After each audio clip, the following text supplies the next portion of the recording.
Europe 1. Le journal de 7h sur Europe 1, Christophe Lamar. Bonjour Christophe. Bonjour Dimitri, bonjour à tous. De l'importance d'être aimable et accueillant, ça compte aussi en politique. Michel Barnier, touché et même ému par l'accueil que lui ont réservé les parlementaires Horizon, le parti d'Édouard Philippe hier, de quoi mettre le Premier ministre dans les meilleures dispositions pour la suite. La preuve, il y aura des ministres Horizon dans le prochain gouvernement dont la composition est annoncée pour la semaine prochaine. Arthur Delaborde.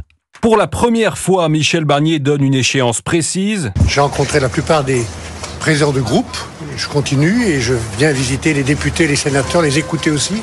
Et la semaine prochaine, on nommera le gouvernement. La semaine prochaine, perspective aussitôt nuancée. Ce n'est pas un engagement, mais un objectif que se fixe le Premier ministre, selon son entourage, qui assure qu'à ce stade, il n'y a pas encore eu d'échange direct entre Michel Barnier et de potentiels entrants au gouvernement. C'est ce week-end qu'il doit entrer dans le vif du sujet en menant des entretiens en tête-à-tête avec de possibles futurs ministres. Il y aura vraisemblablement des LR à des postes clés, des membres également des trois composantes du camp présidentiel, Renaissance, Modem et Horizon. En revanche, même si Michel Barnier a ouvert la porte à des personnalités de gauche, il semble avoir du mal à trouver des candidats sérieux. Seule certitude à ce stade, il y aura de nouvelles têtes. Le Premier ministre le martèle, ce n'est pas un remaniement, mais bien un nouveau gouvernement qu'il est en train de préparer. Arthur Delaborde du service politique d'Europe 1. Après les journées parlementaires Horizon hier à Reims, Michel Barnier enchaîne aujourd'hui avec les journées parlementaires des Républicains à Annecy. Les LR prêts, on vient de l'entendre, à entrer au gouvernement. Leur dépôt de départ a donc sonné dans les ministères. Pour le ministre démissionnaire de l'économie Bruno Le Maire, rendez-vous est pris aujourd'hui à Bercy.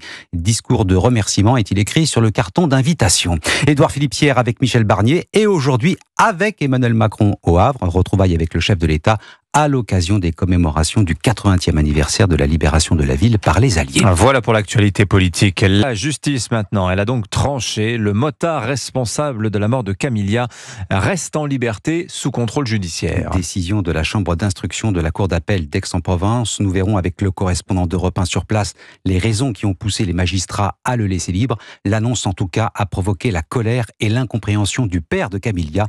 Il a témoigné hier sur Europe 1 au micro de Pascal Praud. Tout le monde fait n'importe quoi parce qu'on sait que voilà, on risque rien. J'ai l'impression que c'est plus dangereux en ce moment en France. On a plus peur de ne pas payer un stationnement que rouler comme un fou sur la route ou griller un feu. Le père de Camilla au micro de Pascal Praud sur Europe 1 dans l'émission Pascal Praud et vous tous les jours de la semaine de 11h à 13h. On va tenter maintenant de comprendre ce qui a motivé la décision des magistrats.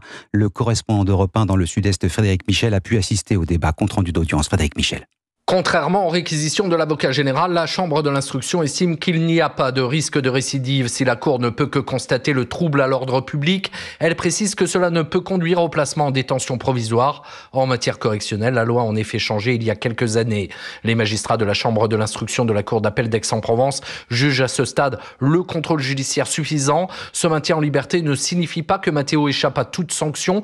Il sera jugé ultérieurement et encourt 7 ans de prison, car dans ce dossier, la justice pourrait retenir une circonstance aggravante, le fait d'avoir cabré la moto sur une roue. Le jeune homme affirme qu'il s'agit d'une manœuvre involontaire. Ce sera l'objet de l'instruction. Il faudra aussi déterminer à quelle vitesse roulait Matteo, à 30 km/h comme il le dit, ou beaucoup plus. Son avocate, maître Leila Montigny. Des éléments techniques qui seront débattus dans le cadre de l'instruction. L'expertise qui sera faite sur le véhicule permettra de faire la lumière sur ces points. S'adressant au jeune motard, le président de la Chambre de l'instruction s'est montré très clair. À la moindre incartade, vous irez en prison. Frédéric Michel, correspondant d'Europe 1 dans le Sud-Est. Et dans cette affaire, les faits ont été requalifiés. Le motard est aujourd'hui mis en examen pour homicide involontaire. Alors, qu'est-ce que ça nous dit de la justice ? On en parlera dans quelques instants avec Béatrice Brugère du syndicat Unité Magistrats Force Ouvrière. On écoutera un peu plus en longueur aussi ce que disait Slim, le père de Camilla, hier avec Pascal Praud. Autre affaire qui suscite de nombreuses réactions, celle de cette fillette de 3 ans frappée par son institutrice. Enseignante décrite comme expérimentée selon le directeur de l'école maternelle. Elle est suspendue et visée par 2 enquêtes pénales et administratives. Que risque-t-elle, Louise Salé ? Alors la loi est claire, les profs n'ont pas le droit d'utiliser la violence verbale, psychologique, physique pour intimider, humilier ou punir un élève. Même pour ramener le calme dans une classe et frapper un enfant est évidemment interdit. Il est en revanche possible de sanctionner un mauvais comportement, mais avec des punitions inscrites dans le règlement de l'établissement. Isoler temporairement un élève, rédiger un mot d'excuse, faire des heures de colle, et ce sans porter atteinte à la dignité et à la sécurité de l'élève. Le Le priver de récréation pendant plusieurs semaines est par exemple interdit. Mettre un 0 sur une copie également pour un problème de comportement n'est pas autorisé. Les sanctions les plus graves, enfin, comme l'exclusion définitive de l'école, sont décidées par le conseil de discipline. Elles sont très encadrées par un règlement commun à tous les établissements. Louis Salé, spécialiste éducation à Europe 1. Une bonne nouvelle pour les consommateurs, les tarifs de l'électricité devraient baisser d'au moins 10% en février prochain.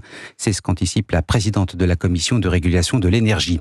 Autre baisse qui va intéresser les investisseurs et les candidats à l'achat d'un logement. La Banque centrale européenne devrait acter une nouvelle baisse de son taux directeur aujourd'hui. Le ralentissement de l'inflation dans la zone euro pousse en ce sens, mais l'incertitude demeure pour la fin de l'année. Enfin, lui incarne le succès français aux Jeux Olympiques. Léon Marchand fait des émules et son club de natation d'origine ne désemplit pas. Il faut aller à Toulouse pour le mesurer. Le quadruple champion olympique a ébloui la France et le monde entier. Résultat, tout le monde veut apprendre à nager comme Léon. Son club formateur enregistre 30% d'inscriptions supplémentaires. Reportage du correspondant d'Europe 1 en Occitanie, Charles L'Huillier. Ici, les inscriptions ont bondi de 30%. Virginie Barrault, la responsable administrative, ne sait plus où donner de la tête. Il lui arrive même de couper le téléphone. Je deviens standardiste parce que le téléphone sonne tout le temps. Un engouement post-JO qui se vérifie à l'extérieur dans des bassins beaucoup plus remplis que l'an dernier. On va refaire le même exercice que tout à l'heure. Vous allez garder vos palmes. L'effet Léon Marchand est évident selon Michel Coloma, le directeur général du club. Léon Marchand a été un effet énorme. Il y a un petit tout à l'heure qui est venu s'inscrire là, qui a visité les lieux et il disait mais est-ce que Léon Marchand va à cette salle de musculation? Est-ce qu'il est allé sur cet appareil? Donc tout le monde veut venir Léon Marchand. Tout le monde, y compris Elsa, 12 ans, qui fait partie des 300 nouveaux inscrits. J'ai vu que Léon Marchand, ils viennent de ce club et donc je voulais m'améliorer. J'espérais aussi avoir un futur similaire à lui parce que j'aimerais bien être très très forte comme lui. Et pour répondre à l'ambition de ces jeunes nageurs toujours plus nombreux, la mairie, propriétaire des bassins, a augmenté le nombre de créneaux horaires disponibles pour le club. Toulouse, Charles L'Huillier, Europe 1. Et au total, la Fédération française de natation aurait enregistré plus de 10 000 nouveaux licenciés. Il y a un vrai effet Léon Marchand. Reviens Léon, reviens à Toulouse. Eh oui, parce qu'il nage aux États-Unis maintenant, Léon Marchand.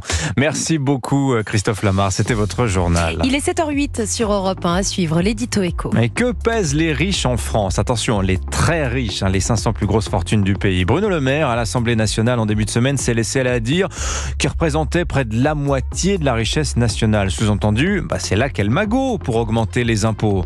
C'est pas si simple que ça, nous dira Agnès Verdier-Molinier, qui nous dira d'ailleurs combien pèse la France, ce que vaut la France. C'est dans 10 minutes. Et dans un instant, Dimitri Pavlenko, l'invité d'Europe 1 matin. L'incompréhension dans l'affaire Valoris après la décision de remise en liberté du motard. On en parlera avec Béatrice Brugère, la secrétaire générale du syndicat Unité Magistrats Force Ouvrière.